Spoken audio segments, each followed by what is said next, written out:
அல்லங்காடின்னு சொல்லுவாங்க. சரி. அல்லுனா இரவு. மதுரை தெருக்கள் வந்து அல்லங்காடி, தூங்கா நகரம்னு அதுக்கு பேர் இருக்கு. அதாவது அல்லங்காடிகள் வந்து மதுரையில இருந்துச்சு அப்படிங்கிற குறிப்பு வந்து சங்க காலத்துல இருந்தே இருக்கு. நமக்கு 2000 வருஷத்துக்கு முன்னாடி ஒரு நகரம் 24/7 ஃபங்க்ஷன் ஆயிருக்குன்னா மதுரை எந்த அளவுக்கு அட்வான்ஸா இருந்திருக்கும் யோசிச்சு பாருங்க. காலையில இட்லிக்கு மட்டன் சாப்பிட்ற பழக்கம் மதுரையில கிடக்கு. 5:30க்கு போட்டுருவான் கடையை திறந்து பார்த்தா மட்டன் குழம்பு இருக்கும், மட்டன் இருக்கும், நல்லி சாப்பு இருக்கும், வட்டமா தூக்கிட்டு தட்டை வந்து நின்றுவாங்க காலங்காத்தால. இந்த பழக்கம் ஏன் இருக்கு மதுரையில்னா 2000 ஆண்டு கால தொடர்ச்சி அது. மீனாட்சி அம்மனுடைய மூக்குத்தி இந்த கான்செப்ட் எல்லாமே பிற்காலங்களில் வந்தவை, 2000 ஆண்டுகளாக இல்லை. இன்னொன்று நான் சொல்றேன், அது சொக்கநாதர் ஆலயம் தான், மீனாட்சி அம்மன் ஆலயம் அல்ல. சொக்கநாதர்னா சிவதலம் தான். அது தெலுங்கர்கள் காலகட்டத்தில் தான் மீனாட்சி அம்மனுக்கான ஆலயமா மாற்றப்பட்டது. ஏன் அப்படி? அங்க ஒரு பெரிய ஒரு நகரம் கீழே இருக்கு அப்படின்னு வச்சுக்கலாம். அந்த மதுரை வந்து ஒரு பெரிய நகரம் கீழே இருக்கு. நீங்க எப்படி பார்க்கணும்னா இது 2000 ஆண்டுகளுக்கு முன்னாடி அந்த மக்களுடைய வாழ்க்கையை காட்டியிருக்காங்க. அதுலயே நீங்க கவனிச்சீங்கன்னா கெனால் இருந்திருக்கு, சுடுமண்ணால செய்யப்பட்ட நீர் பாதைகள் இருந்திருக்கு. அந்த நீர் பாதைகள் வீடு வீடுக்கு போயிருக்கு. ஒரு சில குறிப்பிட்ட நதிகள்ல, ஒரு சில குறிப்பிட்ட காடுகள் இருக்க குளங்கள்ல மட்டும் இருக்கிற மாதிரியான உயிரினங்கள்லாம் வந்து மீன் போன்ற உயிரினங்கள்லாம் இருக்கு. பேசிக்கா நம்ம மதுரைனாவே ஐர மீன். இந்த ஐர மீன் காட்டுல பார்க்க முடியுதா? என்னாச்சு? இன்னைக்கு வீடியோக்குள்ள போறதுக்கு முன்னாடி ஒரு முக்கியமான விஷயத்தை பத்தி சொல்லியே ஆகணும். இன்னைக்கு பல பேருக்கு பல திறமைகள் இருந்தும் தெளிவா இங்கிலீஷ் பேச முடியாத ஒரே காரணத்தினால நிறைய பேருக்கு ப்ரொமோஷன் அண்ட் அப்ரைஸ் எல்லாம் கிடைக்காம போயிடுது. அப்படிப்பட்ட இங்கிலீஷை நீங்களும் ரொம்ப ஈஸியா பேசலாம். அதுக்கு இதை கொஞ்சம் பாருங்க. இந்த கோர்ஸ்ல புக்ஸ், பிடிஎஃப்ஸ், வீடியோஸ்னு அனுப்பி ஸ்கூல்ல பண்ண மாதிரியே உங்களை இங்கிலீஷ் படிக்க வைக்க மாட்டாங்க.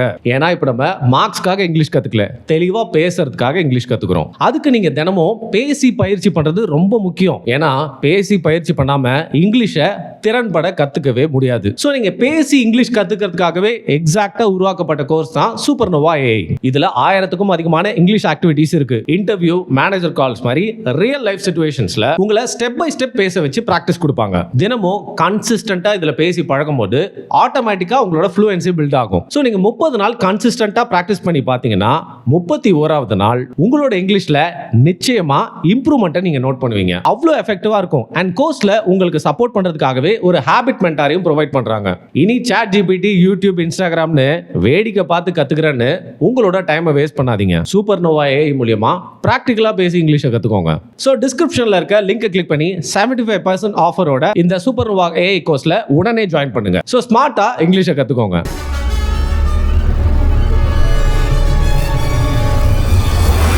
வணக்கம் வருண் டாக்ஸ் நேயர்களே.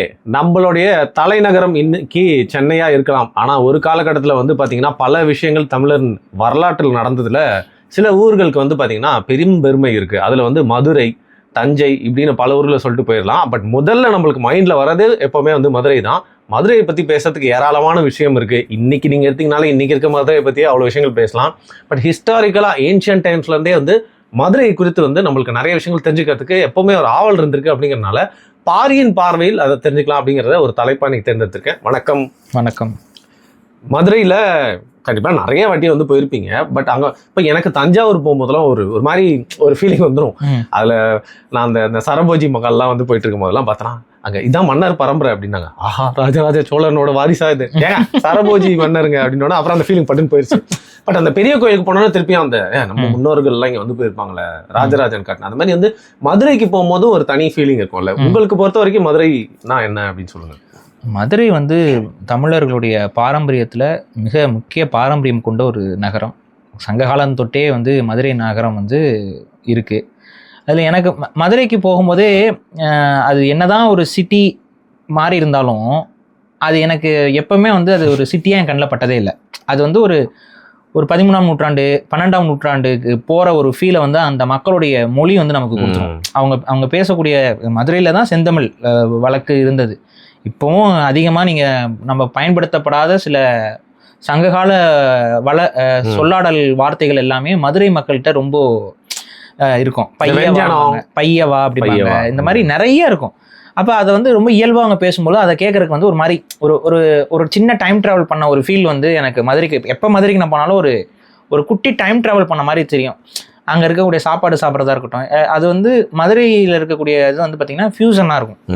மதுரையோட உணவு வந்து பார்த்திங்கன்னா ஒரு ஃபியூசன் தான். மதுரைக்குன்னு ஒரு ஸ்டைல் இருந்தாலும் அது செட்டிநாட்டு ஃபியூசனும் அதில் உள்ளடங்கி இருக்கும். அப்போ மதுரையில் இருக்கக்கூடிய அந்த ஹோட்டல்களில் போய் சாப்பிடும் பொழுது எனக்கு அந்த ஒரு பழமையோடு நம்ம ஒரு டச்சில் இருக்கிற உணர்வு வந்து அதிகமாக இருக்கும். சரி, இந்த தலைப்பில் இதை நான் கேள்வியே கேட்கக்கூடாது, ஒரு மாதிரி சங்கடமான ஒரு கேள்வி தான் கேட்குறேன். தமிழ்நாட்டிலே இந்த மாதிரி வந்து ஊர்களில் உங்களுடைய ஃபேவரட்டான ஊர்னா எது பாரு? மனசுக்கு பிடிச்ச ஒரு ஊர்னு ஏதாவது இருக்கும்ல, சொல்லுங்க. பரவாயில்ல, இதெல்லாம் இருக்கு. மற்றவர்காரெல்லாம் இயற்கை அப்படிலாம் இல்லை, இயற்கை இருக்கக்கூடிய ஊர்கள் தான் எனக்கு அதிகமாக பிடிக்கும். பேசிக்காக எனக்கு என்ன பார்த்தீங்கன்னா கொடைக்கானல் ரொம்ப பிடிக்கும். எனக்கும் ஃபேவரட். அதுக்காக நான் வந்து ஒவ்வொரு முறையும் அங்கே போயிட்டு ஆமாம், நம்ம ஆள் போயிருக்காரு. ஆமாம். அதே போல் நான் ஏதாவது ஒரு ஊரை தமிழர்களுக்கு அறிமுகப்படுத்தி வைக்கணும்னு ஒரு ஆசை இருக்கு எனக்கு. இப்போ காரைக்குடி அண்ணன் அறிமுகப்படுத்தி வச்ச மாதிரி. ஓகே. ஏன்னா காரைக்குடி வந்து அண்ணனுக்கு முன்னாடி யாருக்கும் தெரியாது, கூமாப்பட்டி மாதிரி காரைக்குடி காணாமல் போயிருந்துச்சு. காரைக்குடிங்கிற ஒரு ஊரை உலக தமிழர்களுக்கு செந்தமிழன் சீமான் அவர்கள் தான் வந்து தெரியப்படுத்தியிருக்கிறாருல. அது மாதிரி எனக்கும் ஒரு ஆசை இருக்கு, நம்மளும் ஏதாவது ஒரு ஊரை, ஒரு கிராமத்தை, ஒரு தெருவனாச்சும் நம்ம உலக தமிழர்களுக்கு தெரியப்படுத்திடுறாங்க. அந்த மாதிரி ஏதாவது ஒரு ஊர் சொல்லுவீங்கன்னு அந்த மாதிரி நம்ம போய் ஏதாவது ஒரு ஊரை வந்து நம்ம பிரபலப்படுத்திடுவாங்க. இப்போ என்னங்க, ரைட், ஃபைன். இப்போ அந்த பழம் மதுரை, எப்பவுமே இந்த மதுரையை பற்றி பேசும்போது நீங்கள் இது முதல் மதுரை இல்லை அப்படின்றத வந்து நிறைய பேர் சொல்லியிருக்காங்க, நீங்களும் சொல்லிட்டே இருக்கீங்க. ஸோ மதுரையோடைய தொடக்கம், இதுக்கு முன்னாடி இருந்த மதுரையை பற்றி சொல்லுங்க. எங்கேருந்து இந்த மதுரைக்கு வரும்? அதாவதுங்க, நம்ம நிறைய பேர் என்ன நினச்சிக்கிறாங்கன்னா, இப்போ ஒரு ஊர் இருக்குது அப்படின்னா அந்த ஒரு ஊர்னா ஒரு கான்ஸ்டண்ட்டாக அந்த ஊர் அங்கேயே இருக்கும் அப்படின்னு நினச்சிக்கிறாங்க. அந்த ஊர் அப்படிங்கிறது என்ன, மக்கள் தான். மக்கள். இப்போ மக்கள் வந்து எப்போ அந்த காலத்தில் எப்படி வாழ ஆரம்பித்தாங்க அப்படின்னு பார்த்தீங்கன்னா, நதிக்கரை ஓரங்களில் அவங்க வந்து தங்களுடைய ஹேபிட்டேட்டை, தங்கள் வாழக்கூடிய வீடுகள் இது எல்லாத்தையும் கட்டிக்கிட்டாங்க. அன்றைக்கு எதில் கட்டினாங்க, நான் சொல்கிறது வந்து ரொம்ப காலத்துக்கு முன்னாடி, ரொம்ப பழமையான காலத்தில் எதில் கட்டினாங்க, மண்ணை வந்து இது பண்ணி உருட்டி அதை வந்து செங்கலாக மாற்றி அதில் அப்படியே இது போட்டு குடிசை கட்டி இந்த மாதிரி தான் அதிகமாக பனை ஓலை குடிசை, தென்னங்கீற்று குடிசை, இந்த மாதிரி குடிசைகளை அமைச்சு தான் குடில்கள் இதுதான் இப்படி தான் வருது. அப்போ அதுக்கப்புறம் இன்னும் கொஞ்சம் நாளைக்கு அதிகமாக அங்கே தங்குற மாதிரி ஒரு சூழல் இருக்குங்கும்போது அதை வந்து மண்ணில் செஞ்சு செவுறு செஞ்சுக்குவாங்க. இல்லை அதையும் விட அதிகமாக ரொம்ப தங்குற மாதிரி ஒரு இடம்னா கல் வச்சு கட்டுற மாதிரி ஒரு சில ஸ்ட்ரக்சர்ஸ் உருவாக்குவாங்க. ஸோ இப்படி தான் வந்து மனிதர்கள் வந்து வாழ்ந்து வந்தாங்க ஆரம்ப காலகட்டத்திலிருந்து நாகரிகம். அப்புறம் ஊர்னா அது அப்படி தான் உருவாகும். ஆனால் அன்னைக்கு வந்து நதிகளை வந்து எப்படி நம்ம வந்து கட்டுப்படுத்துறதுங்கிற தொழில்நுட்பம் மனிதர்களுக்கு தெரியாத காலகட்டத்தில் இந்த ஊர்கள் எதுவுமே நிலை பெற்று இருந்ததே இல்லை.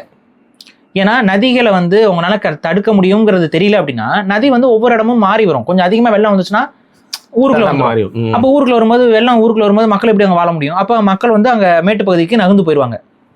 அப்போ இப்படி மாதிரி நகர்ந்து ஊர்ந்து போய்கிட்டே இருக்கிறதுனால இந்த ஊருங்கிற வார்த்தையே எதுல இருந்து வருது? ஊர்ந்து அப்படின்னு வருது. இப்போ நகர் அப்படிங்கிறோம். எதனால நகர்ந்து கொஞ்சம் கொஞ்சமா அந்த ஒரு சின்ன மூமெண்ட் இருந்துகிட்டே இருந்தாதான் அது ஊரு. ஊர் என்பது ஊர்ந்து கொண்டே இருப்பது, நகர் என்பது நகர்ந்து கொண்டே இருப்பது. ஸோ இப்படி தான் வந்து இந்த கலாச்சாரம், அதாவது இந்த வார்த்தைகளே உருவாகுது. நம்ம அதுக்கு ஏன் ஊருன்னு சொல்கிறோம்? அது கொஞ்சம் கொஞ்சமாக அதோடைய இடத்துலேருந்து மெதுவாக நகர்ந்து வருவதால் அது ஊர். அந்த மாதிரி ஸ்லோ ப்ராக்ரஸை வந்து நம்ம ஊர்றது, நகர்றதுன்னு நம்ம சொல்ல வர்றோம். புரியுதா? இப்படி தான் அந்த வார்த்தைகள் வந்து ஒன்னோட ஒன்று தொடர்புடையதாகவே வருது. அப்போ மதுரை வந்து ஒரு காலத்துல எல்லாமே மதுரைனாவே வைகை நதி ஆற்று படுக்கையில தான் வந்து அந்த சிவிலைசேஷன் வருது.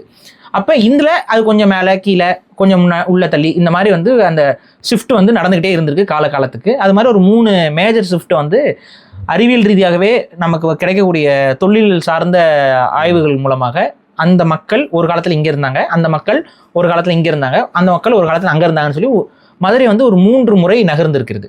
ஆனா கடைசியா ஒரு 1000 ஆண்டுகளுக்கு மதுரை வந்து நகரல. இப்ப நீங்க இருக்கிற மதுரை வந்து 1000 ஆண்டு கட்டாயம் பழமையானது. அதுல உங்களுக்கு எந்த மாற்று கருத்தும் கிடையாது. அந்த ஊர் அப்படியே தாங்க இருக்கு. ஆனா அதுக்கு ஒரு 1000 வருஷத்துக்கு முன்னாடி அந்த மதுரை கொஞ்சம் நகர்ந்து வந்திருக்கலாம் அப்படிங்கறத அவங்க சொல்றாங்க. இப்ப இந்த கீழடிங்கிறது கரெக்டா அந்த டைம் லைன்ல செட் ஆகிற கீழடிங்கிறது 2000 ஆண்டுகளுக்கு முன்பு அதுதான் மதுரை.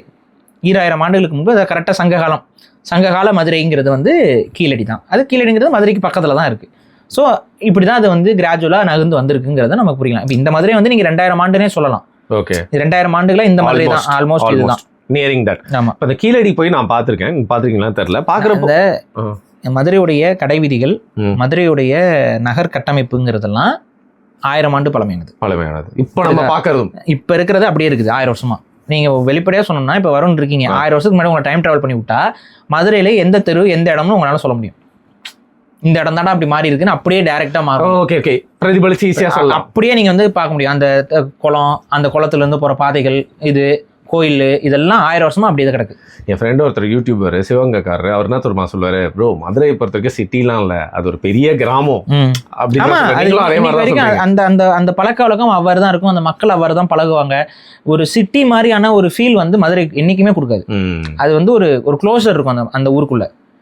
இப்போ நீங்கள் எந்த ஊரில் போயிட்டு நீங்கள் வந்து ஒரு இப்போ சென்னை இருக்குங்களே, சென்னையில் வந்து நம்ம குறை சொல்லலை, இப்போ சென்னையில் ஒரு கடைக்கு போகிறீங்கன்னு வைங்களேன், அவங்க வந்து உங்களை ஒரு கஸ்டமராக தான் நடத்துவாங்க. ஆமாம்.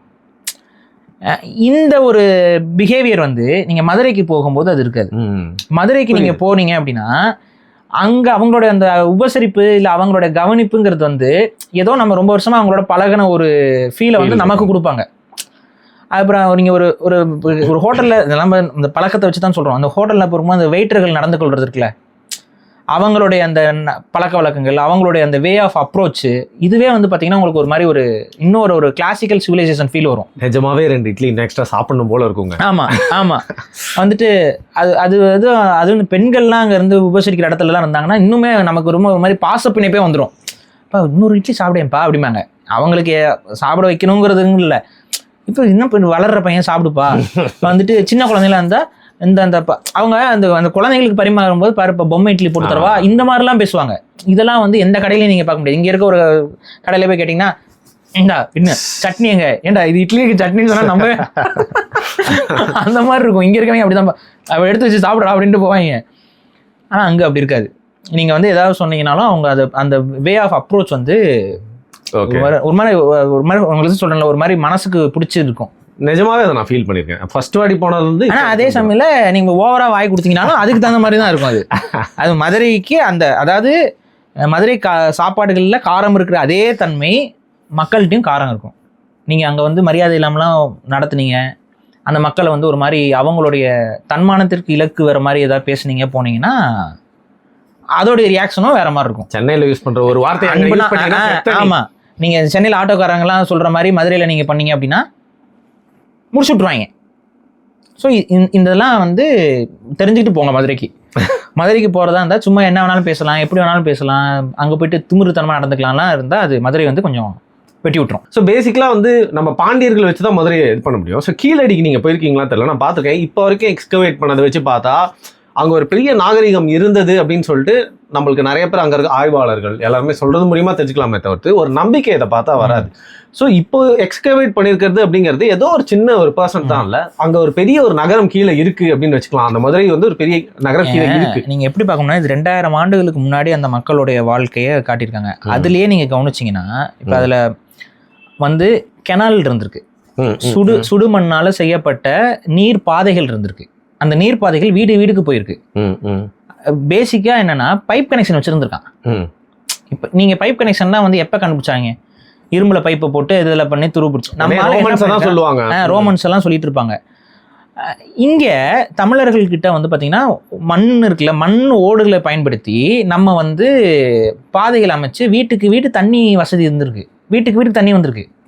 பைப்பை திறந்தா தண்ணி வர மாதிரி வீட்டுக்கு தண்ணி வந்துட்டு போயிருக்கு. அப்போ வீட்டுக்குள்ளேயே பாத்ரூம் இருந்திருக்கலாம். வீட்டுக்குள்ளே தண்ணி வருதுன்னா என்ன, சமையலுக்கு பயன்படுத்தலாம் அந்த தண்ணியை, அது பாத்ரூமுக்கு பயன்படுத்தலாம். சானிடேஷன் அந்த அளவுக்கு இருந்திருக்கு.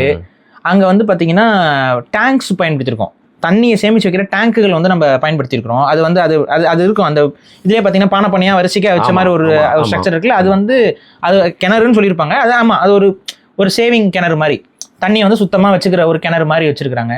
இப்போ இந்த முறையெல்லாம் வந்து 2000 ஆண்டுகளுக்கு முன்னாடியே இருந்திருக்கு. அப்போ ஒரு அர்பனைஸ்டு சிட்டியாக அந்த காலகட்டத்திலே இருந்தது தான் மதுரை. அன்றைய கீழடிங்கிறது ஒரு அர்பனைஸ்டு மக்கள் வாழக்கூடிய ஒரு நகர நாகரிக மக்கள் வாழ்ந்த பகுதியாக கண்ணு முன்னாடி கிடச்சிருக்க ஆதாரம். அதில் வந்து ஓடு நம்ம பயன்படுத்தியிருக்கோம். அதுக்கப்புறம் வந்து பார்த்திங்கன்னா ஆர்னமெண்ட்ஸ் தயாரிக்கிற மெஷினரிஸ் நமக்கு கிடச்சிருக்கு. நெசவு செய்கிறதுக்கான மெஷினரிஸ் நமக்கு கிடச்சிருக்கு. மெஷினரிஸ்னால் வேறு ஒன்றும் இல்லை, அதில் அந்த ஆடை தரிக்கும் போது ஒரு ஓடம்னு ஒன்று சொல்லுவாங்க, ஒரு ஊசி மாதிரி ஒன்று இருக்கும். அது ஒரு கல்லில் செய்வாங்க. சிலர் வந்து இந்த மீன் கொம்பு இந்த மாதிரிலாம் மாறி செய்வாங்க. அது வந்து பார்த்தீங்கன்னா அந்த நெசவு செய்கிறதுல அந்த இப்படி போயிட்டு வரும். அந்த இப்படின்னு தள்ளுவாங்கல்ல, அந்த நெசவாளர்களுக்கு தெரியாது. அது கிடச்சிருக்கு நமக்கு டூல். அது வந்து அப்போ வந்து ஃபேப்ரிக் ஒர்க் வந்து அங்கே நடந்திருக்கு, அங்கே வந்து இண்டஸ்ட்ரி இருந்திருக்குன்னு தெரியுது. அதுக்கப்புறம் வந்து பார்த்தீங்கன்னா ஆர்னமெண்டல் ஒர்க்ஸ் வந்து அங்கே பண்ணியிருக்கிறாங்க. சங்கு அறுத்து வலையெல்லாம் மாற்றுறது. இப்போ இந்த படம் பார்த்துருந்தீங்கன்னா திருவிளையாடல் படம் பார்த்துருந்தீங்கன்னா அதில் வந்துட்டு நக்கீரருக்கும் சிவாஜிக்கும் ஒரு டைலாக் ஒன்று ஓடும். அதில் வந்து அதெல்லாம் இப்போ எழுதிக்கிட்ட டைலாக். அதில் வந்து ஒரு அந்த என்ன கேட்டிருப்பாங்கன்னா அதாவது வந்து சங்கருக்கும் நக்கீரருக்கோ இந்த விஷயம்லாம் தெரியுங்கிற மாதிரி ஒரு சாதிய ரீதியா மட்டுப்படுத்துற மாதிரி நக்கீரரை பார்த்து தொழில வச்சு சங்க இருக்கிறதுனா அப்படின்னா உடனே வந்துட்டு சங்க இருப்பது எங்கள் குலம், சங்கரனாருக்கு ஏது குலம்னா அந்த டைலாக்ஸ் எழுதியிருப்பாங்க. அது என்னன்னா சங்க இருக்கிறதுங்கிற ஒரு தொழில் இருந்துச்சுல்ல, இது சங்க இலக்கியத்திலேயே நம்ம கிட்ட இருக்கு. அது சங்க இருக்கிறவங்க என்னன்னா வேற ஒன்றும் இல்லை, சங்க அறுத்துருவேன். அது நான் இதுன்னு நினைச்சிட்டு இருக்கேன். அது இதெல்லாமே எங்கிருந்து வருது அப்படின்னா இந்த சங்கு அப்படிங்கிறது வந்து நம்ம பயன்படுத்துற இந்த சிப்பிகள் இதெல்லாம் இருக்குல்ல, இதை பயன்படுத்தி அன்னைக்கு வந்து ஆர்னமெண்ட்ஸ் வந்து தயாரிச்சாங்க. இதுகள் தான் வந்து கையில போடுறது, காலில் போடுறது, அணிகலன்கள்லாம் போடுறது. இதை அறுத்து இதை வந்து நம்ம பாலிஷ் பண்ணி வணிகம் வந்து அந்த காலகட்டத்தில் ஒரு ஒன் ஆஃப் த எப்படி சொல்றது ரிச்சஸ்ட் வணிகங்கள். இதை வந்து பெரிய பெரிய அரசர்களும் பெரிய பெரிய வணிகர்களும் பெரிய பெரிய பணக்காரர்களும் அவங்களுடைய ஒரு எக்ஸாட்டிக்கான விஷயம். அதை தயாரிக்கிற இடங்கள் வந்து கீழடியில் இருந்திருக்கு. அது எப்படி தயாரிக்கிற இடங்கள் நம்ம சொல்றோம்னா ஏன் அது பயன்பாட்டுக்கு கூட இருந்திருக்கலாமேன்னு இல்லை, அறுக்கிறதுல பாதி அறுத்த சங்குகள் நமக்கு கிடைச்சிருக்கு. அந்த மேனுஃபேக்சரிங் அதுக்கான ப்ராசஸில் இருக்கிறது, அதுக்கான அறுக்கிறதுக்கான அந்த பயன்படுற கத்திகள் கிடைச்சிருக்கு. இது எல்லாமே பார்க்கும்பொழுது அதுக்கான இண்டஸ்ட்ரி வந்து நம்மகிட்ட இருந்திருக்குங்கிறத நம்மளால உறுதிட்டு சொல்ல முடியும். இந்த மாதிரி கீழடி நீங்கள் எடுத்துக்கிட்டிங்கன்னா நமக்கு வந்து நம்ம ஒரு அர்பன் சிட்டி, அதாவது மதுரை என்பது 2000 ஆண்டுகளுக்கு முன்பும் ஒரு நகரம் அப்படிங்கிறது நம்மளால கண்ணை மூடிட்டு சொல்லலாம். அது ஒரு கிராமமாக இருந்துச்சுன்னா சொல்ல முடியாது. இன்னைக்கு சொல்கிறானுங்க நகரம் இல்லை அப்படி கிராமமாக இருக்குன்னா அப்படிலாம் இல்லை, அது ஒரு நகரம். மதுரை வந்து ஒரு நகரமாக ஓப்பனாக சொன்னால் இன்னும் சர்வைவிங் நகரங்கள் அப்படின்னு எடுத்துக்கிட்டிங்கன்னா ஒன் ஆஃப் த ஓல்டஸ்ட் வந்து மதுரை தான். அதாவது நம்ம இப்போ இருக்கிற அதை வந்து அது ஒழுங்காக ப்ரூவ் பண்ணுறதுக்கு நம்மளால போதுமான இதை நம்ம சொல்லி அடித்து பேசுறது இல்லை. அதனால எவனோ என்னத்தையும் சொல்லிட்டு இருக்கான். வெறும் 600 வருஷம் பழமையான ஊர்கள் எல்லாத்தையும் உட்காந்து பழமையான ஊர்கள் அப்படின்னு சொல்லி அவன் டூரிசம்லாம் அப்படி காமிச்சிட்டு இருக்கான். நார்த் மட்டும் இல்லைங்க, நம்ம all over the world 600-500 years before இருக்கக்கூடிய ஊர்கள் எல்லாத்தையும் அவங்க வந்து தூக்கி வச்சு கொண்டாடிட்டு இருக்காங்க. 2000 வருஷங்க, 2000 வருஷம் அப்படியே கிடக்கு. ஆனால் அதை எடுத்து நம்ம பேசுறதுக்கு இல்லாமல் அப்படியே விட்டுட்டு அலையிறோம். ஸோ 2000 வருடம் நேரடியான பழமையான ஊர் வந்து மதுரை. நம்ம அப்படியே கண்ண முடிச்சு சொல்லலாம். இல்லை இன்னொன்று அல்லங்காடின்னு சொல்லுவாங்க. சரி, அல்லுனா இரவு. மதுரை தெருக்கள் வந்து அல்லங்காடி, தூங்கா நகரம்னு அதுக்கு பேர் இருக்கு. அதாவது அல்லங்காடிகள் வந்து மதுரையில் இருந்துச்சு அப்படிங்கிற குறிப்பு வந்து சங்க காலத்துலேருந்தே இருக்கு நமக்கு. ஸோ இப்போ ஒரு நகரம் வந்து 24/7 ஃபங்க்ஷன் ஆகுறதுங்கிறதே பெரிய விஷயம். 2000 வருஷத்துக்கு முன்னாடி ஒரு நகரம் 24/7 ஃபங்க்ஷன் ஆயிருக்குன்னா மதுரை எந்த அளவுக்கு அட்வான்ஸாக இருந்திருக்குன்னு யோசிச்சு பாருங்க. சென்னையிலே இப்போதாங்க ஒரு 10 வருஷமா லைட்டாக நைட் லைஃப்லாம் இருக்கு, அப்போலாம் அதுக்கு முன்னாடி இருக்காது. மதுரை வந்து முழுக்க முழுக்க அல்லங்காடி. இன்னொன்று இன்னைக்கு வரைக்கும் மதுரை அல்லங்காடி இருக்கு. இன்னைக்கு வரைக்கும் அந்த கலாச்சாரம் இருக்கு, மதுரை மக்கள்கிட்ட இருக்கு. இரவு நேரங்களில் அந்த உணவு சமைக்கிறது இதெல்லாம் வந்து அந்த கலாச்சார பின்னோட்டங்கள் வந்து இன்னும் அப்படியே ஒட்டிக்கிட்டு இருக்கு அந்த மக்கள்கிட்ட.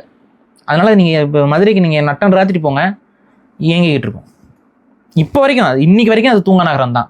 கவர்மெண்ட்லாம் அவ்வளோ ரெஸ்ட்ரிக்ஷன்ஸ்லாம் கொண்டு வந்து இந்த கடையை இப்போ தரக்கூடாது இவ்வளோ ரெஸ்ட்ரிக்ஷன்ஸை வச்சுக்கிட்டு நீங்கள் வந்து சொன்னாலும் மதுரையில் இன்றளவும் மக்கள் வந்து விடிய கால கறி எங்கே கிடைக்கும்? இங்கே நான்வெஜ் பிரேக்ஃபாஸ்ட் சென்னையில் கிடைக்குது அவ்வளோ கஷ்டங்க. விடிய கால கறி கிடைக்குங்க, மட்டன் அறுத்து காலங்காத்தால கிடைக்கும். நான் சொல்றது விடிய காலங்கிறது 5 மணி 6 மணி 5 மணி 6 மணிக்கு எவன்டா மட்டன் சமைக்கிறான்? மதுரையில் கிடைக்குங்க. காலையில் இட்லிக்கு மட்டன் சாப்பிட்ற பழக்கம் மதுரையில் கிடக்கு. அதுக்கு அப்படின்னா எத்தனை மணிக்கு கடை வெட்டி இருக்கணும், எத்தனை மணிக்கு சமைக்க ஆரம்பிச்சிருக்கணும்? 5:30க்கு போட்டுருவான் கடையை. திறந்து பார்த்தா மட்டன் குழம்பு இருக்கும், மட்டன் இருக்கும், நல்லி சாப்பு இருக்கும், வட்டமாக தூக்கிட்டு தட்டை வந்து நின்றுவாங்க காலங்காத்தால. ஸோ அவ்வளோ இந்த பழக்கம் ஏன் இருக்குது மதுரையில்னா 2000 ஆண்டு கால தொடர்ச்சி அது. அதை வந்து இன்னைக்கு ரொம்ப குறைஞ்சிருச்சு. ஆனால் அது அப்படி குறைய விடக்கூடாது. நம்ம அந்த கல்ச்சரை அப்படியே மெயின்டைன் பண்ணணும். மதுரையோடைய அல்லங்காடிகள் முழுமையாக செயல்படுறதுக்கு அரசாங்கம் வேலை செஞ்சு அது வந்து அப்படியே இது பண்ணணும். 2000 வருஷமா இந்த மார்க்கெட் வந்து இயங்கிக்கிட்டே இருக்குங்கிறத நம்ம சொல்லணும். நைஸ். இப்போ நான் ஒரு டீசென்சிக்காக சாப்பாடை கொஞ்சம் கடைசியாக பேசலான்றது. நீங்கள் சும்மா எடுத்துகிட்டு சாப்பாடு வச்சுட்டே இருக்கீங்க, முடியல என்னால். என்னன்னா பேசிக்காக இப்போ நீங்கள் வட தமிழகத்தில் பார்த்தீங்கன்னா வந்து நீங்கள் சென்னையிலேயே நான் சொல்கிறேன் நான்வெஜ் பிரேக்ஃபாஸ்ட் கிடைக்கிறது கொஞ்சம் கஷ்டம். எனக்கு அந்த இடம் தெரியும், 10 மேலே இருக்கும், ரொம்ப எக்ஸப்ஷனலாக இருக்கும். ஆனால் நீங்கள் மதுரையில் நீங்கள் ஈஸியாக அதை வந்து சாப்பிடலாம். அப்படி இருக்கிறப்போ அந்த மதுரையில இருந்து தான் வந்து பார்த்தீங்கன்னா நான்வெஜ் வந்து காலையிலேருந்தே சாப்பிட்றது, கல்யாணத்துக்கு நான்வெஜ் இந்த பழக்கம் இருக்குது. வட தமிழகத்தில் அது இல்லை. நம்மளே நிறைய வாட்டி அதை பற்றி பேசியிருக்கோம். அது என்னங்க உணவுல வந்து அந்த ஒரு டிஃப்ரெண்ட்டாக அந்த அப்ரோச்சே ஒரு மாதிரி டிஃப்ரெண்ட்டாக இருக்கீங்க. அது அப்படி இல்லைங்க, நான் சொன்ன மாதிரி எஸ்டாப்ளிஷ்டு பாப்புலேஷன் மற்ற தமிழ் பகுதிகளில் இப்போ தஞ்சை, தஞ்சாவூர், மதுரை இவைங்கெல்லாம் வந்து தலைநகரங்கள். பாண்டியர்களுக்கு இது தலைநகரம், தஞ்சாவூர் அதுக்கு தலைநகரம். அப்போ தலைநகரங்களாக இருக்கிறதுனால இது வந்து ஒரு எஸ்டாப்ளிஷ்டு பாப்புலேஷன். அந்த பாப்புலேஷனோட மைண்ட் செட்டு எப்பவுமே உணவு இருக்கக்கூடிய ஒரு காலம். அப்போ அவங்களோட மைண்ட் செட் எப்படி இருக்கும்? காலையில் சாப்பிடுவோம், மத்தியானம் சாப்பிடுவோம், எல்லாம் ஜாலியாக ரிச் மைண்ட் செட். அந்த ரிச் மைண்ட் செட் வந்து இருக்கு. இப்போ நீங்கள் சென்னை மக்கள் வந்து பாருங்க, சாட்டர்டே சண்டே என்ன பண்றாங்க? கறி எடுக்கிறாங்க. கறி எடுக்கிற மட்டும் இல்லைங்க, எல்லாரும் வெளியில கிளம்பி சாப்பிடுறாங்க, வெளியில வராங்க. இது வந்து சென்னையோட இன்னைக்கு இருக்கக்கூடிய ரிச்னஸ் தானே காட்டுது. இப்ப இந்த பழக்கம் வந்து அடுத்தடுத்து தலைமுறைக்கு போகணும்னா இது சென்னை இன்னும் ஒரு 500 வருஷத்துக்கு அப்படியே இருக்குன்னு வைங்களேன். ஆட்டோமேட்டிக்கா என்ன ஆகணும்? சென்னை மக்களுடைய ஆட்டிடியூட் அப்படி இருக்கும், பழக்கமே அப்படி ஆயிரும். 2000 வருஷமா இருக்காங்கங்க, 2000 வருஷமா அதே பழக்கம், அதே மாதிரி இது. அப்ப அந்த ரிச்னஸ் மைண்ட் செட்ல அவங்களுக்கு வந்து கறி சமைக்கிறது இதெல்லாம் வந்து ஒரு பெரிய காணாத ஒரு விஷயமா இருக்காது. ஆனா தமிழகத்துடைய மற்ற பகுதிகளுக்கு போனீங்கன்னா கறி சமைப்பது காணாத கண்ட இடம் தான். ஏன் அப்படி? ஏன்னா மற்ற இடங்கள்ல அந்த அளவுக்கு செழுமை இல்லை. நம்ம வந்து ரொம்ப கஷ்டப்பட்டு தான் அங்க முன்னேறணும். எல்லா ஊர்களையும் அவங்க குடும்பங்கள்ல போய் விசாரிங்களேன், அரிசி சோறே வந்து ரொம்ப ஒரு மாதிரி ரிச்சான சாப்பாடை தாங்க பார்ப்பாங்க. தானிய வகைகள் மட்டும் தான் சாப்பிடுவாங்க. அது வந்து அப்படிதான் இருக்கும். அரிசி சோறு சாப்பிட்றது ஒரு பெருமையா ஒரு இதாக நினைப்பாங்க. அரிசி சோறு போட்டு விருந்து வச்சாங்கிறது ஒரு பெருமையா பேசுற காலம்லாம் இருந்துச்சு. நீங்க ரொம்ப வருஷம்லாம் இல்லை, ஒரு 100 வருஷத்துக்கு முன்னாடி 100 வருஷத்துக்கு முன்னாடி அரிசி சோறை பார்க்கறது கொஞ்சம் கொஞ்சம் நேரில் ரொம்ப ரேர். அதெல்லாம் நீங்கள் வந்து இப்போ உங்கள் அப்பா ஜென்ரேஷனுக்கு உங்கள் தாத்தா ஜென்ரேஷன் இருக்குன்னு வைங்களேன். உங்கள் தாத்தா ஜென்ரேஷனில் நீங்கள் கேட்டிங்கன்னா இப்போ இருக்கிறவங்க கிட்ட கேட்டு பாருங்க, வயசானவங்க இருக்காங்களா, ஒரு 70-80 வயசு இருக்கு, அவங்ககிட்ட கேட்டு பாருங்க அவங்க சின்ன வயசுல என்னென்ன சாப்பிட்டாங்கன்னு கேட்டு பாருங்க. அவங்களோட உணவுலாம் வேற மாதிரி இருக்கும். ஒரு நான்வெஜ்லாம் அடிக்கடிலாம் எடுக்கும். அங்கே நான்வெஜ்ஜே எப்படி எதை சாப்பிடுவாங்கன்னா மட்டன் சிக்கன்லாம் வந்து ஊரில் கோயிலில் வேண்டிட்டு கிடா விட்டுனா இப்போ தான் கிடைக்கும். இந்த மாதிரி கசாப்பு கடையெல்லாம் அது எல்லா நேரமும் அப்படிலாம் இருக்காது. ஏதாவது வெட்டுறப்ப ஒரு அப்படிதான் நடக்கும். அது மாதிரி உணவு தட்டுப்பாடெல்லாம் இருந்துச்சு. பஞ்சத்தை பார்த்தவங்க நம்ம தமிழ்நாடு வந்து அப்படியே எப்படிலாம் இல்லை, பஞ்சத்தில் நம்ம 2-3 முறை அடிபட்டிருக்கோம். வெள்ளைக்காரன் பேரில் இருந்து 3 மேஜரான பஞ்சங்களை வந்து நம்ம சந்திச்சோம். அதில் தான் நம்மளோட ஹைட்லாம் கொஞ்சம் கம்மியாயிடுச்சு. நம்ம முன்னாடி சொல்லிட்டு இருக்கேன்ல, இந்த பஞ்சத்தில் நம்ம அடிபட்டதுனால நம்மளோட ஃபிசிக்கல் ஃபார்மு, நம்மளோட ஃபிட்னஸ் எல்லாமே வந்து ஜெனட்டிக்கலாக அடி வாங்கிட்டு தான் வந்து உட்காந்துருக்குறோம். அப்போ நீ எப்பவுமே வந்துட்டு தமிழர்கள் நல்லா வாழ்ந்த காலம் அப்படிங்கிறது வந்து ஒரு 500 வருஷத்துக்கு முன்னாடி தான். 500 வருஷத்துக்கு முன்னாடி தமிழ் மன்னர்கள் கட்டுப்பாட்டில் தமிழ்நாடு இருந்த காலகட்டத்தில் தமிழர்கள் வந்து நல்ல வானூர நல்லா வாழ்ந்துருக்காங்க. ஆனால் அடுத்த ஒரு 500 வருஷமும் நம்ம அடிமை வாழ்க்கை. அந்த அடுத்த 500 வருஷத்துக்கு அப்புறம் திரும்ப இவன் வெள்ளைக்காரன் வேற, அதில் ஒரு 200 வருஷம் இவனும் அடிமைப்படுத்திட்டு போக கடைசியில் நம்ம நாசமாக போன காலம். அதனால கிராமப்புறங்கள் இப்போ மதுரை இருக்குல்ல, மதுரையில் இருக்க இந்த பண்பு மதுரைக்கு சுற்று வட்டாரத்தில் இருக்க கிராமத்தில் இருக்காது, அங்கே குறைஞ்சிரும். ஏன்னா அங்க மக்கள் கஷ்டம் தான் பட்டு இருப்பாங்க, தொழில் இருக்காது. இது இந்த மாதிரி தான் ஊர்கள் அன்னைக்கு இருந்துச்சு. அதனால அதையும் கடந்து அந்த கஷ்ட நஷ்டத்தெல்லாம் கடந்து தான் மக்கள் வந்து இன்னைக்கு ஒரு எஸ்டாப்ளிஷா வளர்ந்து வந்துட்டு இருக்கிறோம். அதை கெடாம பாத்துக்கணும், அவ்வளவுதான். ரைட். இப்ப பாண்டியர்களை பத்தி நம்ம ஏற்கனவே பேசியிருக்கோம். பாண்டியர்கள் பெரும்பான்மையா மதுரையில தான் ஆட்சி செஞ்சிருக்காங்கல்ல, அதுதான் அவங்களோட ஒரு ஸ்ட்ராங். அதான் ஆரம்பத்துல கபாடபுரம் இதெல்லாம் நம்ம ஆனா கடந்த 2000 ஆண்டுகளாகவே இந்த மதுரை தான் வந்து தலைநகராக இருந்திருக்கு. ஓகே. ஸோ மதுரைக்கு நீங்கள் போனீங்கனாலே வந்து பார்த்தீங்கன்னா மதுரையுடைய ஒரு தலைமையாக ஒரு பார்க்குறது வந்து பார்த்தீங்கன்னா மீனாட்சி சுந்தரேஸ்வரர் அந்த கோயில், அதை சுற்றி தான் இருக்கும். ஸோ பேசிக்கலி அந்த கோயிலை பற்றி சொல்லுங்கள். அதோட ஒரு பின்னணி என்ன? அது பாண்டியர்கள் ஆட்சி செய்த வரைக்கும் அது சொக்கநாதர் ஆலயம், மீனாட்சிங்கிறதுலாம் இல்லை. அது தெலுங்கர்கள் காலகட்டத்தில் தான் அது மீனாட்சி, நீங்கள் சொல்கிற மாதிரி மீனாட்சி சுந்தரேஸ்வரர்லாம் போகிறதுலாம் அது வந்து தெலுங்கர்களுடைய ஆட்சி காலகட்டத்தில் தான் வந்தது. இன்னொன்று நீங்கள் புரிஞ்சுக்கணும், நிறைய பேருக்கு அது புரியறதில்ல. இந்த மூக்குத்தி இதெல்லாமே வந்து பார்த்தீங்கன்னா முகலாயர்களுக்கு காலத்துக்கு பின்னாடி தான் இந்தியாவுக்குள்ளேயே வருது. அதாவது அந்த அணிகலனே நம்மகிட்ட இல்லையா? மூக்குத்தி வந்து இந்தியாவில் யாருக்கிட்டையுமே இல்லை. நம்ம இப்படி கூட போட மாட்டோமா? நம்ம மூக்கில் குத்தவே மாட்டோம். நம்ம மூக்குத்துற பழக்கம் என்பது இஸ்லாமியர்கள்ட்ட இருந்து இந்தியாவுக்குள்ளே வந்த பழக்கம். உங்களுக்கு சந்தேகம் இருக்கீங்க, அது உங்களுக்கு சந்தேகம்னா தஞ்சை பெரிய கோயிலுக்கு போங்க. தஞ்சை பெரிய கோயில்ல ஆடல் மகளிர்கள்லாம் சிலைகள்லாம் இருக்குல்ல, எங்கேயாவது போய் பாருங்க. அது ஒரு நல்ல ஆதாரம். உங்களோட தெய்வங்கள்ல போய் பாருங்க. 1000 வருஷத்துக்கு முன்னாடி இருக்கக்கூடிய இஸ்லாமிய வருகைக்கு முன்னாடி இருக்கக்கூடிய எல்லா சிலையிலையும் போய் பாருங்க, மூக்குத்தி இருக்காது. தெய்வ விக்கிரகங்கள் இருக்குல்ல, 50 சிலைகள் இருக்குல்ல, போய் பாருங்க, இருக்காது. ஏன் இருக்காதுன்னா மூக்குத்தி பழக்கம். ஏன்னா மூக்குத்தி வந்து உடம்புக்கு நல்லதில்லை. ஓகே. மூக்கை குத்துறது வந்து உடம்புக்கு நல்லதில்லை, அது இன்ஃபெக்ஷன் உருவாக்கும். அதுவும் நம்ம சுவாசிக்கிற பகுதின்றதுனால, சுவாசிக்கிற பகுதி இந்த இடத்துல நீங்கள் குத்தும்போது இங்கே வந்து உங்களுக்கு அடிக்கடி அலர்ஜன்ஸ் வந்து நீங்கள் வெவ்வேறு இதில் அலர்ஜன்ஸ் வரும். ஸோ ஆட்டோமேட்டிக்காக இங்கே வந்து இன்ஃபெக்ஷன் இருந்துகிட்டே இருக்கும். இந்த இடத்துல இன்ஃபெக்ஷன் வரும். அதனால வந்து அவங்க மூக்குத்துற பழக்கம் தமிழர்கள்ட்ட கிடையாது. இது அரபு நாடுகளில் அது இஸ்லாமியர்கள்ட்ட தான் அந்த மூக்குத்துற பழக்கம்ங்கிறது இருந்துச்சு. அது இஸ்லாமியர்கள் உள்ளே வந்ததுக்கப்புறம் அந்த ஃபேஷன் வந்து வந்துச்சு இந்தியாவுக்குள்ளே அப்படியே கொஞ்சம் கொஞ்சமாக வந்துருச்சு. நீங்கள் அதனால் இந்தியா முழுக்க இஸ்லாமியர்களுக்கு முன்னாடி மூக்குத்துன சிலைகளை நீங்கள் பார்க்கவே முடியாது. எந்த சிலையை எடுத்தீங்கனாலும் மூக்கு குத்தி இருக்காது. இஸ்லாமியர்களுக்கு அப்புறம், அதாவது நான் சொல்கிறது வந்து ஒரு 1300 இயர்ஸுக்கு, அதான் 1000 கூட போத்தவில்லை, நீங்கள் வந்து ஒரு 800 இயர்ஸ்னு வச்சுக்கோங்க. இஸ்லாமிய வருகை 800 வருஷம். நீங்கள் இஸ்லாமிய மெர்ச்சன்ட்ஸ் வந்து கொஞ்சம் முன்னாடி வந்திருக்கலாம். ஆனால் இஸ்லாமிய அரசுகள் வர்றது அந்த காலகட்டத்தில் தானே நம்ம சிலைகள் இதில் எல்லாம் அவங்களோட இன்ஃப்ளூயன்ஸ் வரும். அதில் பாருங்கள், அதுக்கப்புறம் இருந்துதான் உங்களுக்கு வந்து மூக்குத்துற பழக்கம்லாம் இருக்கும். ஸோ இந்த மூக்குத்தி அம்மன், இந்த மூக்குத்துற பழக்கம், மீனாட்சி அம்மனுடைய மூக்குத்தி, இந்த கான்செப்ட் எல்லாமே பிற்காலங்களில் வந்தவை, 2000 ஆண்டுகளாக இல்லை. இன்னொன்று நான் சொல்கிறேன், அது சொக்கநாதர் ஆலயம்தான், மீனாட்சி அம்மன் ஆலயம் அல்ல. சொக்கநாதர்னா சிவதலம் தான். அது தெலுங்கர்கள் காலகட்டத்தில் தான் மீனாட்சி அம்மனுக்கான ஆலயமாக மாற்றப்பட்டது. ஏன் அப்படி? அவங்க மாற்றிக்கிட்டாங்க. அவங்க கும்பிடுவாங்களா அந்த சாமியை, அதனால அப்படி மாத்திட்டாங்களா? அதுக்கு மாத்தினதுக்கு காரணம் என்னன்னு தெரியல. அவங்க சைவ சித்தாந்த இதை வந்து பெருசா அவங்க ஏத்துக்கிற ஆட்கள் கிடையாது. உங்களுக்கே தெரியும் அவங்க என்ன சாமி, மோஸ்டா விஷ்ணு வைணவ சித்தாந்தவாதிகள் தான் அவங்க. அப்ப இது சைவ திருத்தலமா இருக்கிறது வந்து அவங்க அப்படியே கொஞ்சம் கொஞ்சமா இப்பவும் சொக்கநாதர் ஆலயம் தான் உள்ள இருக்கா. ஒன்றும் இல்லைங்க, நீங்க இப்ப திருவிளையாடல் பாத்தீங்களா? ஆமா, திருவிளையாடல நாகேஷ் என்ன சொல்லிட்டு போறாரு, மீனாட்சினா கூப்பிட்டு போனாரு, என்ன சொல்லிட்டு போறாரு, சொக்கா அப்படின்னு போறல. என்ன சொக்கா? யாரு சொக்கா? சொக்கநாதர் ஆலயங்க. அப்படின்னா என்னதுங்க, ஏதாவது ஐடியா? சொக்கநாதர் அவர் அந்த கடவுளுடைய பேரு சொக்கநாதர். அப்ப அந்த சிவன் தான் வந்து மூலவர். இன்னைக்கும் சொக்கநாதர் இருக்கிறாரு உள்ள இருக்கு, அவர் தான் மூலவர். ஆனா பேர் இதுவாயிருச்சு. மீனாட்சி அம்மன் வந்து மூல தெய்வமா மாத்திட்டாங்க. தெலுங்கர்கள் வந்து மூல தெய்வமா மீனாட்சி அம்மனை கொண்டு வந்துட்டாங்க. அதுக்காக மீனாட்சி அம்மன் நம்ம கடவுள் இல்லைன்னு நான் சொல்லல. அவங்க இம்பார்ட்டன்ஸ் வந்து பிரதான தெய்வமா அங்க மாத்திட்டாங்க. மீனாட்சி அம்மன்ங்கிறது வேற ஒன்றும் இல்லை, பார்வதி அம்மனுடைய இன்னொரு அவதாரம் மாதிரி காமிச்சு மீனாட்சின்னு காட்டுறாங்க. ஆக்சுவலா வந்து பச்சையம்மனை தான் அங்க வழிபடுறாங்க. மீனாட்சின்னு சொல்லி வழிபடுறது பச்சையம்மனை தான்.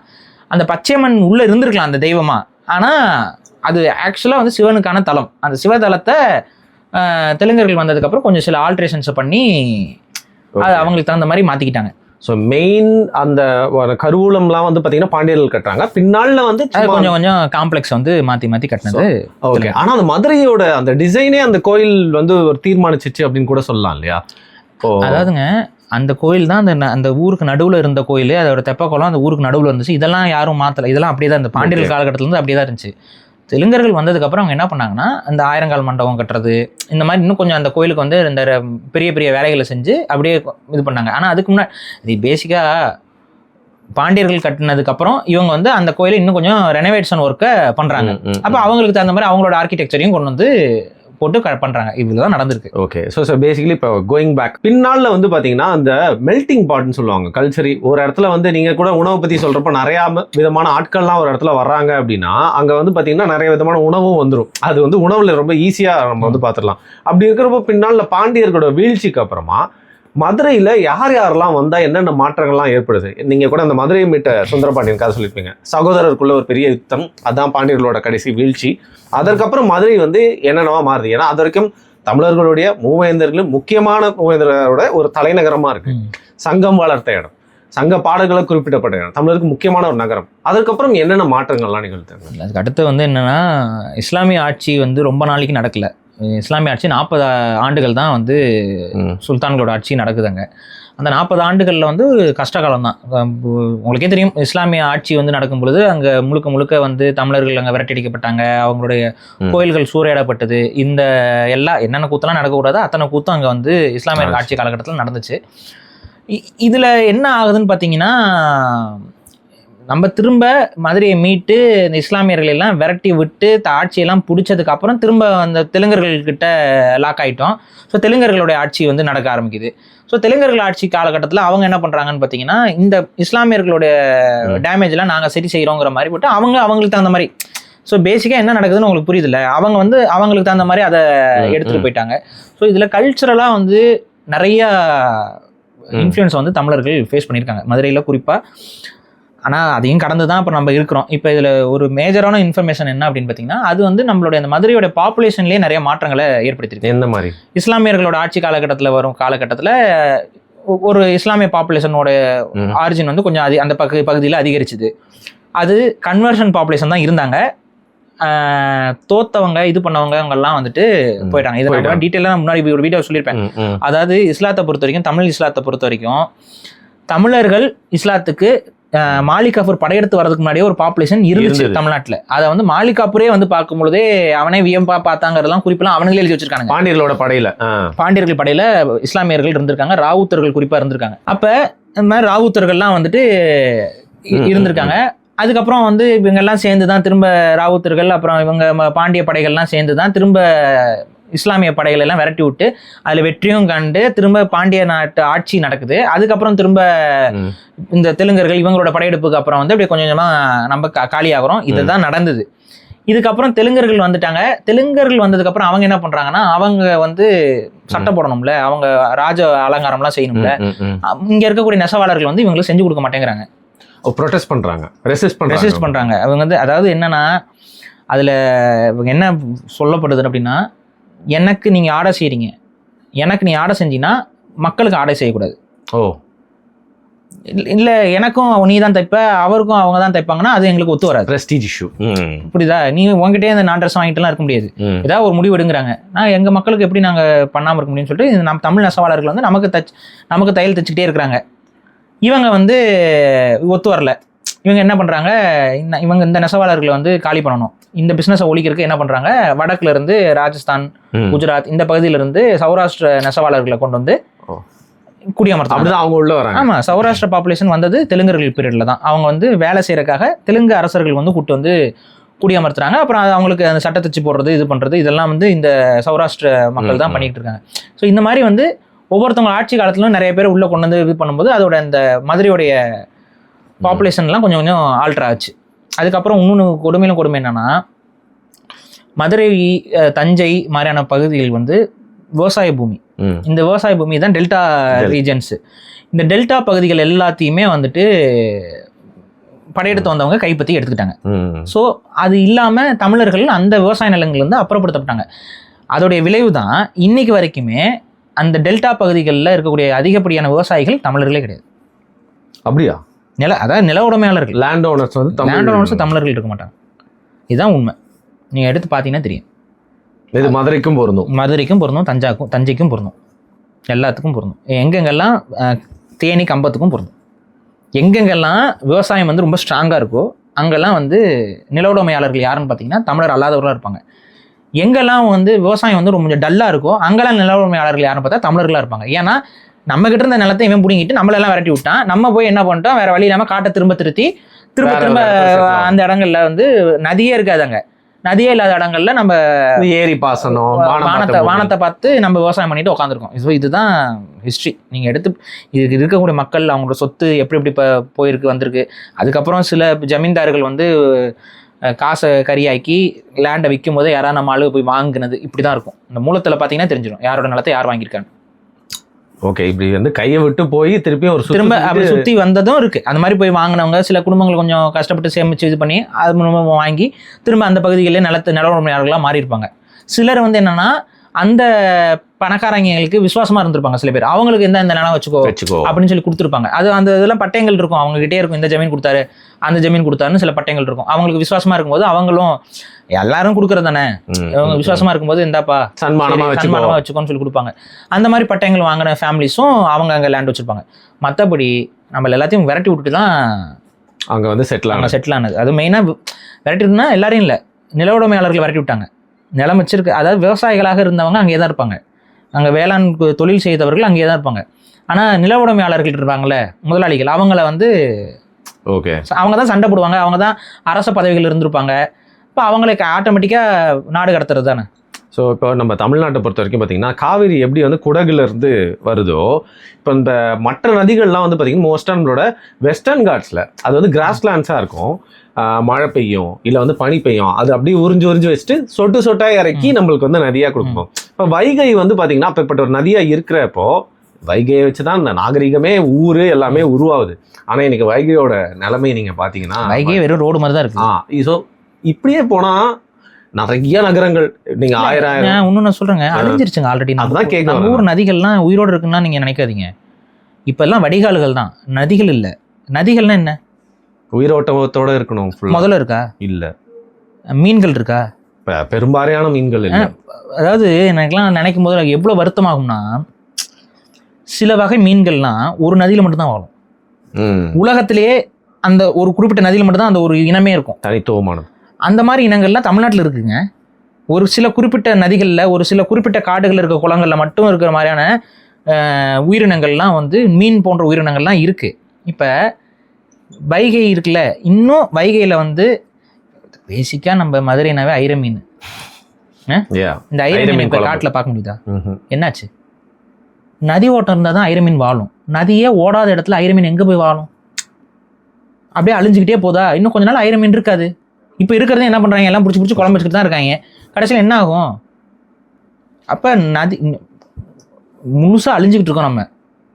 நம்ம கண்ணு முன்னாடி நம்ம கூட இருக்கிற 2000 வருஷமாக வாழ்ந்த உயிரினங்கள் அழியுது, நம்மளும் சேர்ந்து அழிய போகிறோம். வேற என்ன? அப்போ நதிகளுக்கு வந்து இந்த டேம் கட்டுறது நம்ம மன்னர்கள் வந்து தடுப்பணைகள் தான் கட்டினாங்க. நம்ம வந்து தேக்கணைகள் கட்டலை. ரெண்டுக்கு வித்தியாசம் இருக்குது. தடுப்பணைங்கிறது வந்து வாட்டர் ஃப்ளோவை தடுக்காது, வாட்டர் ஃப்ளோ ஆகிட்டே இருக்கும். ஸோ இந்த உயிரினங்கள் அதை தாண்டி போய்கிட்டே இருக்கும். தேக்க அணைகள்ங்கிறது வந்து அப்படியே டைவர்ட் பண்ணி தண்ணி வந்து டேமாக தேக்கி வைக்கிறது. அப்போ என்ன ஆகும்னா நதி வந்து அப்படியே ஸ்டாப் ஆயிரும், டேம் ஆயிரும், ஸ்டாக்னன்ட் வாட்டர் ஆயிரும். ஸ்டாக்னன்ட் வாட்டர்லேருந்து இவன் வந்து வால் வச்சு கண்ட்ரோல் பண்ணுவான். இதில் எப்படி முதல்ல போகும் வரும்? உயிரோட்டம் இருக்காது. இப்போ முதல்ல போகாது. மீன்கள் போகிறது, மீன்களோட இனப்பெருக்கம் அதில் அடிபட்டு போயிடும். இது ஸோ ஆட்டோமேட்டிக்காக இது வந்து பண்ணது எல்லாம் தப்பு. வெள்ளைக்காரன் வந்து இங்கே பண்ணது அத்தனையும் தப்பு. அவனுக்கு அந்த அறிவு எல்லாம், அவனுக்கு அந்த அறிவும் கிடையாது, ஒரு மயிரும் கிடையாது அவனுக்கு. அவன் முழுக்க முழுக்க நாசம் பண்ணி எல்லாத்தையும் அழிச்சு விட்டு போயிட்டு கடைசியில் என்ன ஆயிடுச்சுன்னா, இன்றைக்கி ஃபுல்லாக நம்ம தமிழ்நாட்டில் நதிகளே இறந்து போச்சு. நதிகளை இறந்த இடத்துல இவங்களுக்கு வந்து பணத்தை எடுத்து திங்கிற மாதிரி நதிகளோட மணலை எடுத்து தின்னுட்டு இருக்கான். ஏன்னா அந்த நதிக்கு உயிர் பெற்று கூட வந்துடக்கூடாதுல்ல. ஏன்னா நாளைக்கே இந்த டேம்கள் இல்லைன்னா, இந்த வெள்ளப்போக்கு கொஞ்சம் அதிகமாகிடுச்சுன்னா ஆட்டோமேட்டிக்காக நதி உயிர் பெற்றுரும். எப்போ உயிர் பெறாது அப்படின்னா, அந்த இடத்துல மணல்கள் இல்லைன்னா உயிர் பெறாது. மணல் இல்லைன்னா நதி எப்படி நதியாக இருக்கும்? அது எப்படி அந்த பாத்துல போகும்? இங்கே நிறைய பேருக்கு புரிய மாட்டேங்குதுங்க. மணல் தான் நீரோடைய ரோடு மாதிரி கூட்டிகிட்டு போகுது, புரியுதா? ஏன்னா மணல் வந்து ஒரு பக்கம் இப்படி இது இருக்கும்போது நீர் வந்து அதில் வந்து உள்ள இறங்காது. அப்போ என்ன ஆட்டோமேட்டிக்காக வலிக்கிட்டு போகுது தண்ணி. ஸோ வலிக்கிட்டு போகும்போது அந்த மணல் வந்து அப்படியே அந்த தண்ணியை வலிக்கிட்டே கொண்டு போயிருக்கு, கடல் வரைக்கும் கொண்டு போயும். ஸோ இதுதான். இப்போ நீங்கள் மணலை இறக்கிட்டீங்க அப்படின்னா சேறு ஃபார்ம் ஆகும். சேறு வந்து ஸ்டாக்னட் ஆகும், புரியுதா? இப்போ ஒரு மணல் இருக்கு, மணலுக்கு மேலே நீர் போகிறத நீங்கள் பாருங்க, கிறிஸ்டல் கிளியராக இருக்கும், ஈஸியாக போயிடும். மணல் நகரவே நகராது, அப்படியே இருக்கும், மேலே அப்படியே தண்ணி போயிட்டு இருக்கும். இப்போ சேர் இருக்க இடம் இருக்கணும், சாதாரண மண். அங்கே மண் எப்படி இருக்கும்? தண்ணியும் அது வந்து கலங்கி கலங்கி கலங்கி கலங்கி அதோட மூவ்மெண்ட்டை கம்மி பண்ணி சேரா மாதிரி அப்படியே ஸ்டாக்னன்ட் ஆயிரும். ஸோ இனி மணல் அள்ளிக்கிட்டே இருந்தீங்கன்னா ஒரு காலத்தில் தண்ணி வந்துச்சுன்னா அந்த இடத்துல அது ஸ்டாக்னன்ட் ஆகி பாதையில் போகாது, மாற என்ன பண்ணும், ஊருக்குள்ள வரும் தண்ணி. எந்தெந்த பக்கம்லாம் போகிற வழியிலன்னா எல்லா பக்கமும் போகும். கரெக்டாக தண்ணி போகிறக்கு ஒரு பாதை இருக்குது, அந்த பாதையை லாக் பண்ணிட்டீங்கன்னா அடுத்து தண்ணி என்ன ஆகும், எல்லா பக்கமும் போகும். அதான் நடக்க போகுது. இப்போ நம்மளோட ஊர்களில் முழுக்க முழுக்க மணல் அள்ளி அள்ளி அள்ளி இந்த திமுகவும் அதிமுகவும் தின்னு தின்னு தின்னு கடைசியில் என்ன ஆகி போச்சுன்னு பார்த்தீங்கன்னா, இந்த வைகை நதி மட்டும் இல்லை பாரி, அங்கே எவ்வளோ சமண பள்ளிகள் இருக்குது, நீங்கள் எத்தனை வாட்டி சொல்லிருக்கீங்க. பல மலைகளை அந்த உடச்சிக்கிட்டே இருக்காங்க, உடச்சிக்கிட்டே இருக்காங்க. அங்கே எத்தனை சமண பள்ளிகள் இருந்துச்சு, எத்தனை எழுத்துக்கள் இருந்துச்சு, எல்லாத்தையும் உடச்சு உடச்சு உடச்சு உடச்சு எடுத்துக்கிட்டு இருக்கானுங்க. அது எத்தனை பேருக்கு மக்களுக்கு தெரியும்? நம்ம கண்டுபிடிக்க முடியாத எழுத்தும் கூட இருந்திருக்கலாம். எல்லாத்தையும் உடச்சி எடுத்துடுறாங்க, போட்டு வெடிகுண்டு வச்சு ஒரு வெடிக்க வைக்கிறாங்க. இதெல்லாம் வந்து அரசாங்கம் நினச்சி தான் தடுக்க முடியும். ஆனால் அரசாங்கம் தான் இதை செய்யறது. என்ன பண்ணலாம்? சரி, இப்போ விரக்தி தான் ஏற்படுது. கடைசி கேள்வியாக கேட்டு முடிச்சு விட்டுறேன். சமீபத்தில் வந்து பார்த்தீங்கன்னா கட்சியோடைய தேர்தல் அறிக்கையில் ஒரு விஷயம் சொல்லியிருந்தாங்க, எனக்கு ரொம்ப பிடிச்சிருந்தது. நம்மளுடைய நகரம் வந்து சென்னை தலைநகரம், கலாச்சார தலைநகரமா மதுரையை வந்து மேம்படுத்தணும், அந்த மாதிரி வந்து தொழில் தலைநகரமா கோயம்புத்தூர், அந்த மாதிரி வந்து இப்போ கலாச்சார தலைநகரமா மதுரையை நம்ம ஃபியூச்சர்ல இன்னையிலிருந்து எப்படி வந்து சரி ஊட்டி மேம்படுத்தி. நான் ஒன்று சிம்பிளா சொல்றேன், பிஜேபி அஜெண்டா. நான் அதை பலமுறை நான் விமர்சிச்சும் இருக்கேன். இந்த தலைநகர்னா தலைன்னு என்ன? ஒரே தலை ஹெட். தலைநகருங்கிறது ஒண்ணுதான், ஒண்ணு. தலைநகரம் பிரிக்கிறோம் அப்படிங்கிறதுலாம் வந்துட்டு ஸ்டேட்டை உடைக்கிற கணக்கு தான் அது. ஓகே, அதை வச்சு உடைப்பாங்க. ஆமா, அதை வச்சு உடைப்பாங்க. 5 தலைநகரம்னு சொன்னீங்கன்னா 5 ஸ்டேட் வருதுன்னு அர்த்தம். இல்லை, அப்போ மதுரை மக்களுக்கு எப்பவுமே ஒரு வருத்தம் இருக்கு, சென்னைக்கே ஒரு போயிட்டே இருக்கு எல்லாமே அப்படின்னு. இங்க பிரச்சனை என்னன்னா, சென்னைக்கே போய்கிட்டே இருக்குங்கிறதுலாம் இல்லை. சென்னையில் ஹார்பர் இருக்கு, கடல் இருக்கு. மதுரையில் கடல் இருக்கா? அதுக்காக மதுரையில் கடலை கொண்டு வரணும்னு சொல்ல முடியுமா? சொன்னாலும் சொல்றாங்க ஒரு கட்சி. ஸோ இந்த மாதிரி எதனால எந்த நகரம் எதன் காரணமாக வளருதுங்கிறத நம்ம பார்க்கணும். மதுரையை பொறுத்த வரைக்கும் அந்த காலகட்டத்தில் வைகை நதி வழியா மதுரைக்கு உள்ள கப்பல் வந்துட்டு போயிட்டு இருந்துச்சு. இன்னைக்கு மதுரையில் வைகை நதி எங்க இருக்கு? கப்பல்னால இங்கே வைகை நதிக்குள்ள கொண்டு வர முடியுமா நம்மளால? இப்போ இருக்க கப்பல் வர முடியாது. அன்னைக்கு வந்து என்ன பண்ணுவாங்கன்னா பெரிய கப்பல்களை அங்கே கடலில் நிப்பாட்டிட்டு அதன் மூலியமா கூட்ஸை வந்து போட்டில் ஏற்றி பாஜ் மாதிரி எடுத்துட்டு வருவாங்க, உள்ள கொண்டு வந்துருவாங்க. இப்படி தான் நடந்துகிட்டு இருந்துச்சு வணிகம், கப்பல் வணிகம் அன்னைக்கு மதுரையில் நடந்துச்சு. பாண்டியர்கள் காலகட்டத்தில் இப்படி தான் வந்து வணிகர்கள் போட்டில் வந்து உள்ளே வந்துட்டு பொருட்களை வச்சுக்கிட்டு வியாபாரம் பண்ணிட்டு எடுத்த செல்வங்கள் அவங்க இங்கேருந்து வாங்கின தானியங்கள் இங்கேருந்து எடுத்துக்கிட்டு போன நகைகள் இது எல்லாத்தையும் போட்டில் ஏற்றி கொண்டு போய் திரும்ப போயிட்டு கப்பலில் ஏற்றி கொண்டு போயிடுவாங்க.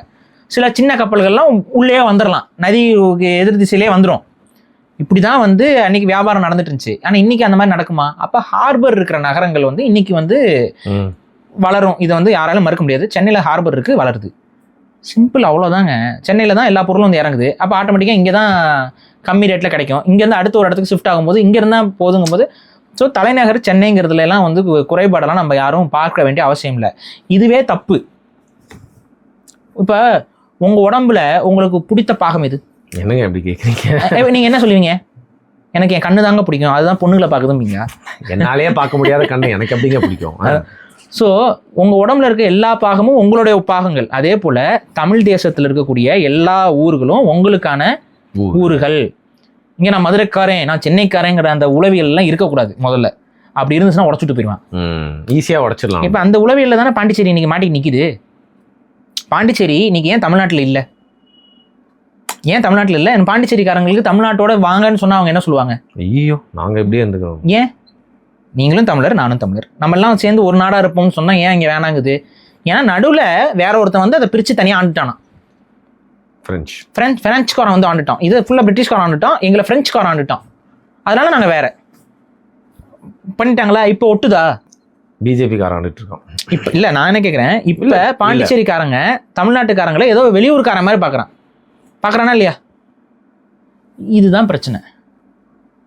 இந்த உளவியல் தான் இந்த தலைநகர பிரச்சனைகள்லாம் வரும்போது வரும். இந்த இதெல்லாம் இருக்கக்கூடாது. தலைநகரங்கிறது தலைனாவே ஒன்று தாங்க. அதில் இந்த 5 தலைநகரம் 6 இதெல்லாம் வந்து நம்ம இது ஒரு இயக்கம் சொல்லிட்டு இருக்கிறாங்க. நம்ம இயக்கம் வந்து இதெல்லாம் ஆதரிக்கல. எங்களை பொறுத்த வரைக்கும் தமிழ்நாடு, பாண்டிச்சேரி, தனித்தமிழ் ஈழம் இவை எல்லாம் எங்களுக்கான தமிழ் தேசிய நிலப்பரப்பு. இந்த இதில் இருக்கிற எல்லாமே எங்களுக்கான நிலப்பரப்பு. இதையெல்லாம் உள்ளடங்கிய ஒரு நாடு தான் எங்களுடைய எதிர்காலம். இதுதான் எங்களுடைய கனவு. ஸோ இதில் வந்துட்டு கண்டிப்பாக தலைநகரம் ஒன்று தான் இருக்க போகுது. அதுக்கப்புறம் வந்துட்டு நீங்கள் சொல்கிற மாதிரி இந்த துணை தலைநகரம் இந்த சப்பு இதுன்னா அப்படி வைக்கிறதுக்கு பதிலாக நீங்கள் என்ன சொன்னால் கலாச்சார நகரமும் கொண்டு வாங்க. அதை தான் சொல்கிறேன்.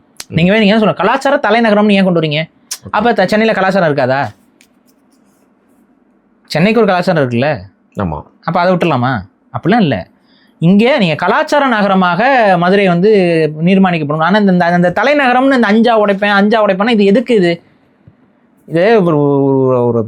ஒரு பேட்டியில் அந்த குறிப்பிட்ட தலைவர்கிட்ட கேட்பாங்க, 5 தலைநகராக வச்சு 5 ஸ்டேட்டாக வந்து தமிழகத்தை உடைக்கணும்னு சொல்லி ஆர்எஸ்எஸ் வந்து சொல்கிறாங்களேன்னு சொல்லி கேட்டால் அவர் ஒரு பத்திரிகையாளர்கள்ட்ட பேட்டியில் டிவிலேயே கூட வந்திருக்காது. அவர் என்னமா சொன்னார்? 5 சிஎம் இருந்துட்டு போகிறாங்கன்னாரு. அவர் சொன்னார். அப்படியே எனக்குலாம் அதிர்ச்சி தூக்கி வாரி போட்டுருச்சு. ஆனால் சொன்னார். அது எந்த சேனல்லாம் எனக்கு ஞாபகம் இல்லை, ஆனால் அது டிவிலே வந்திருக்கும். டிவி சேனலில் தான் இப்போ பேட்டி. அது சொன்னப்போ நம்ம அப்போவே வந்து சண்டை போட்டேன், அப்படிலாம் பண்ணாதீங்க, அதெல்லாம் பண்ணக்கூடாது அப்படின்னு. அந்த மாதிரி நிறைய நடந்திருக்கு. ஸோ எங்களை பொறுத்த வரைக்கும் என்னென்னா இந்த 5 தலைநகராக உடைக்கிறது இதெல்லாம் வந்து ஆர்எஸ்எஸோட அஜெண்டாஸ். இதெல்லாம் இங்கே தமிழ்நாட்டுக்குள்ளே கொண்டு வராதிங்க தயவு செஞ்சு. நீங்கள் வந்து ஒவ்வொரு நகரத்துடைய இந்த சிறப்பையும் வந்து பார்த்து அதுக்கு தகுந்த மாதிரி அதுக்கு தலைநகரம்னு சொல்லாதீங்க. தலைநகரம்னு சொல்லிட்டீங்கன்னாவே அது உடையுதுன்னு அர்த்தம். புரியுது, அதை மட்டும் புரிஞ்சுக்கோங்க. மற்றபடி கலாச்சாரத்துக்கு ஏற்ற ஒரு கலாச்சார நகரம்னு கொண்டு வாங்க. பேசிக்காக அது இதெல்லாமே வந்து இந்த இவங்க சொல்கிறது என்னென்னா ஸ்பெஷாலிட்டி டிஸ்ட்ரிக்ஸ்ன்னு சொல்லுவாங்க. அந்த ஸ்பெஷாலிட்டி டிஸ்ட்ரிக்ஸை கொண்டு வரது வந்து தப்பு கிடையாது ஒரு நாட்டுடைய வளர்ச்சிக்கு. ஆனால் அது ஸ்பெஷாலிட்டி டிஸ்ட்ரிக்ஸ் தான், அதை தலைநகரம்னு சொல்லி கொண்டு வரக்கூடாது. கேபிட்டல் வந்து ஒன்று தான், கேபிட்டல் ஒன்று தான். இப்போ இந்தியாவுக்கு தலைநகரம்னா 4-5 தலைநகரம் சொன்னால் ஒத்துக்குவாங்களா? இந்தியா ஒத்துக்குமா? இப்போ நான் டெல்லி மட்டும் வச்சுக்காதீங்க, சென்னையும் ஒரு தலைநகரமாக வச்சுக்கோங்க அப்படின்னு சொன்னால் யாராவது ஏற்றுக்கோனா? இது எப்படி இருக்கும்? கேபிட்டல்ங்கிறது உலகத்திலே ஒரு கேபிட்டல்னா ஒன்று தான். இப்போ தமிழ்நாட்டு கேபிட்டல் என்னன்னு கேட்டால் சென்னை தானே சொல்லுவீங்க. இப்போ சப்போஸ் இவங்க சொல்கிற மாதிரி வந்ததுக்கப்புறம் தமிழ்நாட்டுக்கு கேபிட்டல் என்னன்னா 5 சிட்டின்னு சொல்லணுமா? கேபிட்டல்ங்கிறது ஒன்று தான். அது அந்த வார்த்தையை கொண்டு வந்து மித்ததுக்கெலாம் கொண்டு வரக்கூடாது. இண்டஸ்ட்ரியல் இதில் டெவலப்மெண்ட்டை ஒரு குறிப்பிட்ட சிட்டிக்கு நான் கொண்டு வரேன்னா அது வேற. ஆனால் அதையுமே நான் என்ன சொல்கிறேன்னா அப்படி பண்ண முடியாது. இண்டஸ்ட்ரியலைசேஷன் வந்து எல்லா பக்கமும் நடக்கும். இப்போ கோயம்புத்தூரில் வந்து டெக்ஸ்டைல் டெவலப்மெண்ட் அதிகமாக இருக்குது அப்படின்னு வச்சுக்கலாம். சரி, ஓகே. அப்போ காஞ்சிபுரத்தை விட்டுலாமா? இல்லை. காஞ்சிபுரத்தில் டெக்ஸ்டைல் வேணுமா வேணாமா? அதுதான் இது வந்து ஒரு மாதிரி பேலன்ஸ் பண்ணி தான் பண்ண முடியுமே ஒழிய இது இங்கே மட்டும்தான் கான்சன்ட்ரேட் பண்ணணும் மித்தலாம் இருக்காதுலாம் இல்லை. எல்லா இடத்துலையும் இருக்கும்.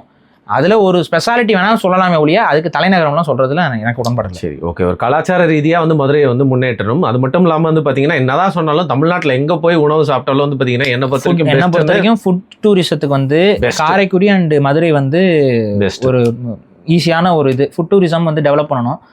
இன்னும் ஒரு சில ரெகுலேஷன்ஸ்லாம் கொண்டு வரணும். இப்போ நான் இன்னொன்று சொல்ல மறந்துட்டேன், ஜிகர்தண்டா பற்றி பேச மறந்துட்டேன். ஜிகர்தண்டா வந்து இஸ்லாமியர்கள் வந்ததுக்கப்புறம் தான் வந்துச்சு. கேள்விப்பட்டிருக்கேன். சரியா?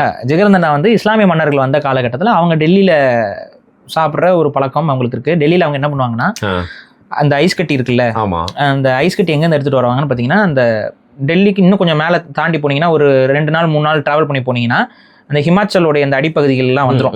அங்கெல்லாம் வந்து பார்த்தீங்கன்னா பனிக்கட்டிகள் வந்து ஃபார்ம் ஆகும். ஸோ இவங்க என்ன பண்ணுவாங்கன்னா அந்த பனிக்கட்டிகளை வெட்டுவாங்க.